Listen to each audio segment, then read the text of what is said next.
Arsenal absolutely I don't even think it's a humiliation at that point, bro. It's a demolition of Pep Guardiola's Manchester City. Arteta took him to school. Miles Lewis-Skelly bads up Haaland, bringing out his celebration.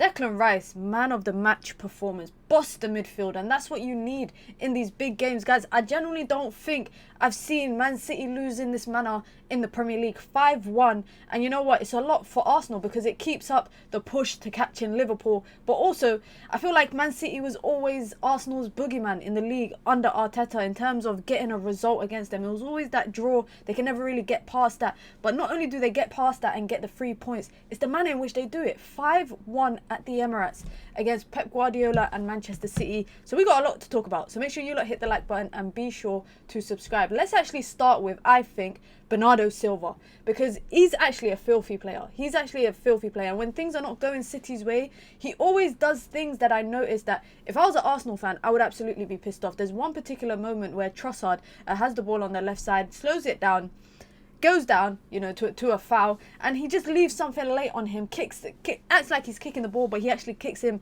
in the process. And he does those little lashing out moments quite often. Bernardo Silva is a dirty player, and when things are not going right for Manchester City, I think it's more on show. And I also think Manchester City's midfield today in particular, it was overrun by Arsenal. The game was won, of course, on the score sheet by 5-1, but equally the game was won in the midfield for Arsenal. Declan Rice, immense. What a player for Arsenal. I feel like he watched Gravenberch's performance yesterday and said, you know what, me and you, we can go band for band. And that's exactly what he did today. Huge performance, boss in the midfield.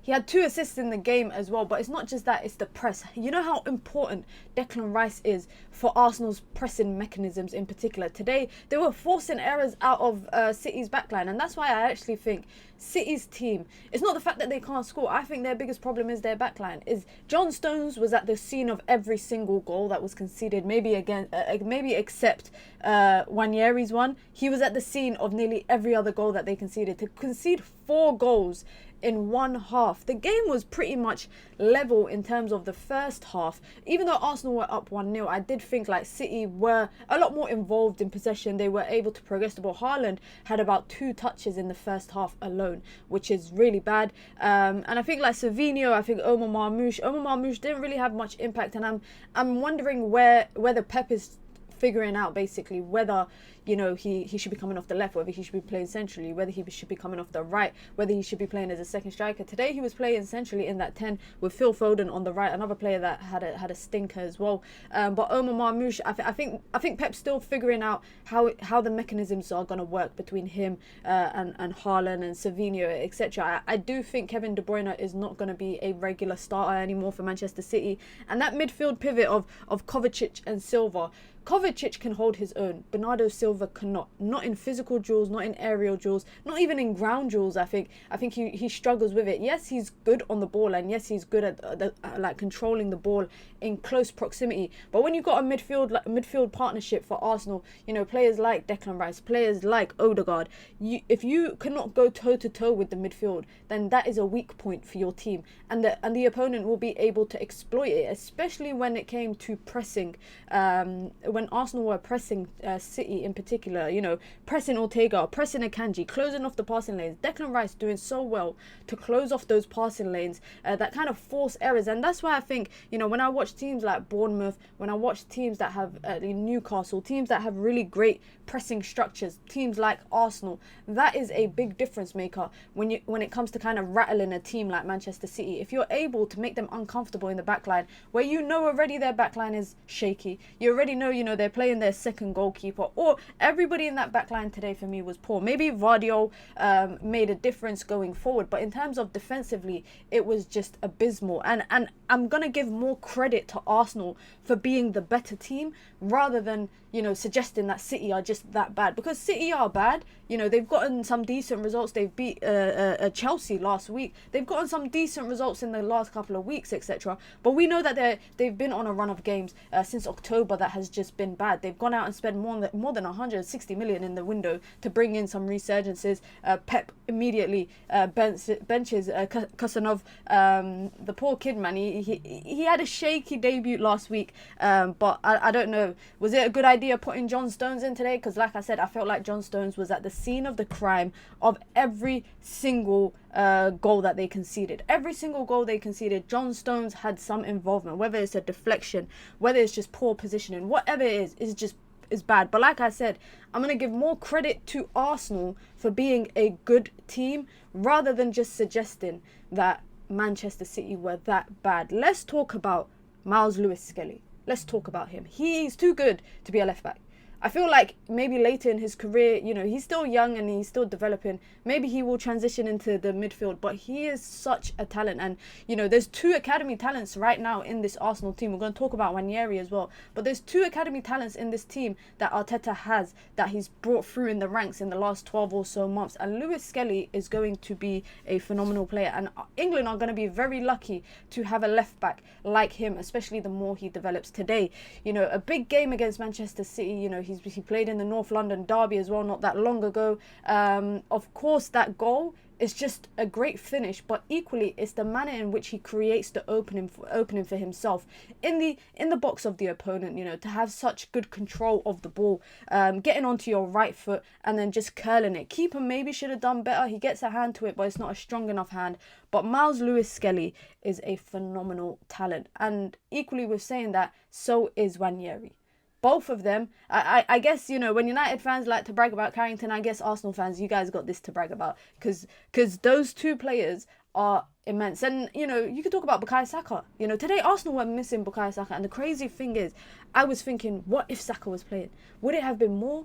Would it have been more? Would it have been 6, 7, 8 in front of goal for Arsenal against City? Because I do even feel like there was some moments where I felt like Arsenal still could have scored. The second half, the way that they were able to respond to Manchester City's goal, and that's a great header, by the way, from Haaland. He does a great thing as a number 9 in terms of just moving in front of the centre-back. Saliba, you know, doesn't get in front of him quick enough, gets up high enough, gets the header, and it's a good header from him. But I think they said 36 seconds between the restart and Arsenal scoring a second, and from there it was just the floodgates open for Manchester City, and they had no control of the game. They had no control of the second half, and the reason why I say they had no control is because I always say this: if you lose control in the midfield of the pitch, you have no control of the entire game, and it's very hard for you to get any sort of capacity of involvement in the second half. And that's how I felt about Manchester City. Phil Foden just giving away the ball pointlessly.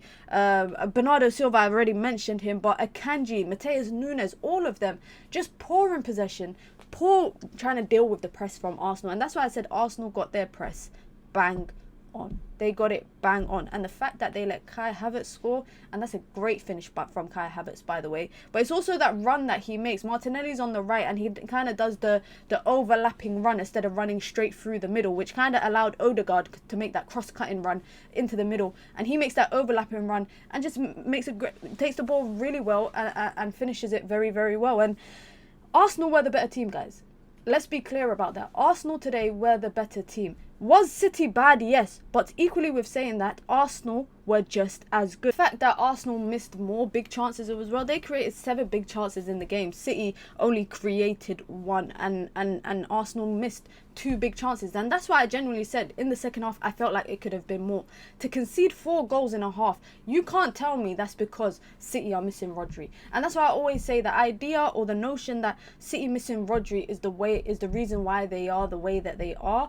It's a lazy argument. It's a lazy narrative. There are bigger problems at City on top of the fact that Rodri is out. And I feel like Pep Guardiola's system, I feel like it's changed. I feel like now I feel like Pep Guardiola is trying to figure out a new system and move away from his old kind of playing style where they dominate possession. You know, you saw them do it against Chelsea last week where they sucked Chelsea in and Chelsea were playing a high line and then they just go long. Today they couldn't do that against Arsenal. They couldn't. And that's why I felt like for every thing that Arsenal did, City were just a step too late to it. They were just a step too late to it. And this is a huge 3 points, guys, for Arsenal. This is a massive 3 points. It keeps them within 6 points of Liverpool. They still got some big fixtures to go. And as long as I think Liverpool keep winning, then Arsenal just have to keep winning. But this game might be a difference maker for Arsenal when it comes to the final push of the season. Let me know your thoughts down below. Arsenal fans, let me know your thoughts down below. City fans, I want to know what you think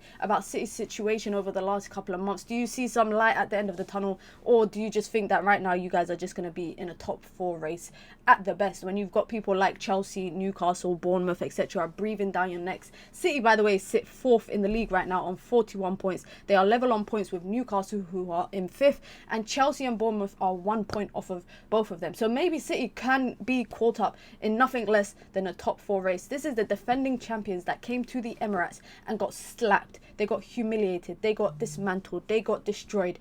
As Haaland would say, humbled. They got humbled, and I'm sure Arsenal fans are going to be ecstatic with it. But for me, it's what Arsenal do off the back of this that will be the kind of key decisive thing for them in terms of this title push or this title race that they're engaging with with Liverpool. If they continue to go on and get good results, then maybe they have to count on Liverpool to potentially drop some. But this is a huge 3 points, for Arsenal. Ranieri, what a player that they have. Lewis Skelly, what a player.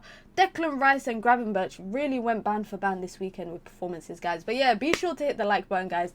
Be sure to subscribe as well if you're new here. As I said many times before, lots of European content, reaction, analysis, etc. here on the channel. So please do subscribe.